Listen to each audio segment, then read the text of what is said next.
வணக்கம். துலா ராசி அன்பர்களே, எல்லாத்துக்கும் ஒரு கால்குலேஷன் உண்டு.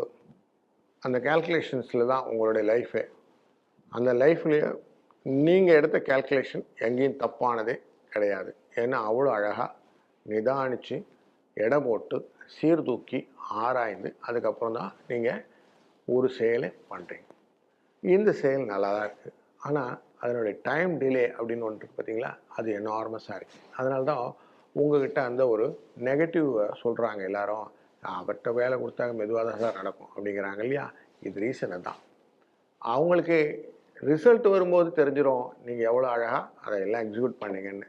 எங்க உங்கள் ராசிநாதனே உங்களை பார்த்துட்டு இருக்கிறாருங்க. அதனால் இன்னும் நல்லா தூண்டி துருவி எல்லாத்தையும் பார்க்கணும் அப்படிங்கிற எண்ணம் இருக்குங்க இல்லையா. அது ரெண்டாவது, உங்களை டாம்பிகமாக காட்டிக்கணும், உங்கள் பகட்டாக காட்டிக்கணும் ஒரு எண்ணம் உங்களுக்கு நிதர்சனமாக இருக்குது. அதனால் கொஞ்சம் எல்லாத்தையும் கொஞ்சம் அந்த போர்வைன்னு சொல்லுவோம், அந்த விண்டோ ட்ரெஸ்ஸிங் சொல்லுவோம், அந்த ட்ரெஸ்ஸிங்குள்ளார மாறுறீங்கன்றதும் உண்மைதான். இப்படிலாம் பண்ணிகிட்டு இருந்தால் என்ன ஆகுங்களே அப்படின்னாக்க நிறைய பேருக்கு பிடிக்காமல் போகிறதுக்கு வாய்ப்பு இல்லையா. அதனால் சில வார்த்தைகள் தடித்து போவதும் அதனால் வரக்கூடிய சண்டை சச்சரவுகளும் சின்ன பிணக்குகளும் வருவதற்கு இந்த வாரத்திலே வாய்ப்பு இருக்கிறது. நான் சந்திரனுடைய ஆயில்ய நட்சத்திரத்துடைய பிரவேசம் கேதுவோட சேரும்போது திங்கள் செவ்வாய் புதன்லாம் முடிந்த வரைக்கும் வார்த்தை ஜாலத்தில் வித்தை காட்டாமல் கொஞ்சம் கரெக்டாக இருந்துட்டிங்கன்னா நல்லாயிருக்கும். தேவையில்லாத வார்த்தை கொடுத்து மாட்டிக்கிறதுக்கு நிறைய வாய்ப்பு இருக்கிறனால கொஞ்சம் அதிலெல்லாம் சாமர்த்தியம் அப்படிங்கிற வார்த்தையை ஓர வச்சுட்டு வீண் விதண்டாவாதங்கள்லாம் கொஞ்சம் இல்லாமல் பார்த்துக்கிட்டிங்கன்னா நல்லாயிருக்கும்.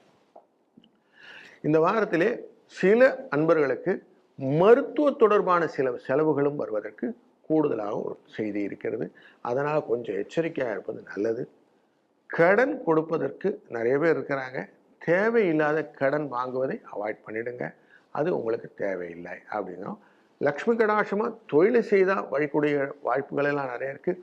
உங்களை கீழ்ப்பட்ட உங்களின் கீழ் இருக்கக்கூடிய தொழிலாளர்களை அழகாக ஹேண்டில் பண்ணிங்கன்னா போதும். இல்லைன்னா பிரச்சனைகளை எதிர்கொள்ள வேண்டியிருக்கும் அப்படிங்கிற இண்டிகேஷன் மைண்டில் வச்சுக்கோங்க.